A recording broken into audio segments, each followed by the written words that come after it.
So finally, Samsung released Galaxy Z Fold 6 phone. In this video, we are comparing the Z Fold 6 with the Z Fold 5 and Z Fold 4. First up, let's talk about the phone body. The Z Fold 6 is 14 grams lighter than the Z Fold 5, and talking about the Fold 4. Z Fold 6 is 24 grams lighter than the Z Fold 4. It's also noticeably thinner, coming at 5.6 millimeter when it's unfolded compared to 6.3 of the Fold 4 and 6.1 of the Fold 5. And the Galaxy Z Fold 6 is one of the most premium phone that Samsung has ever made. And Samsung used the same boxy, squarish look in the Z Fold 6, which he used in the S24 Ultra. And the Z Fold 6 is available in 3 colors: pink, silver, and navy blue. And the Z Fold 6 have a 2600 nits of a brightness, so you can comfortably use for the phone in the outdoor sunlight. And talking about the chipset, Z Fold 6 come with a Snapdragon 8 Gen 3 in all regions, and for increase the performance of the phone. Samsung has used biggest vapor cooling chamber in the Z Fold 6, and you can see side by side with the Fold 5. It is indeed a huge change. So it's mean in the Fold 6 we don't feel lag and heating during the gaming and heavy task. And let's talk about the One UI 6. 1.1 come with many Galaxy AI features.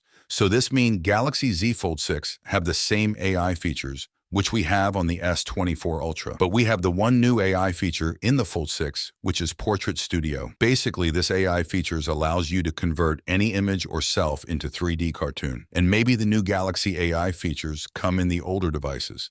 And if we talking about the camera, Samsung has used the same camera in the Fold 6, which he used in the Fold 5 and Fold 4. So unfortunately, no camera upgrade in the Fold 6, and Samsung will use the same 4400 mAh battery in the Fold 6, but Samsung improved the battery performance with the help of Snapdragon 8 Gen 3. So if you like my video, give a thumbs up and subscribe.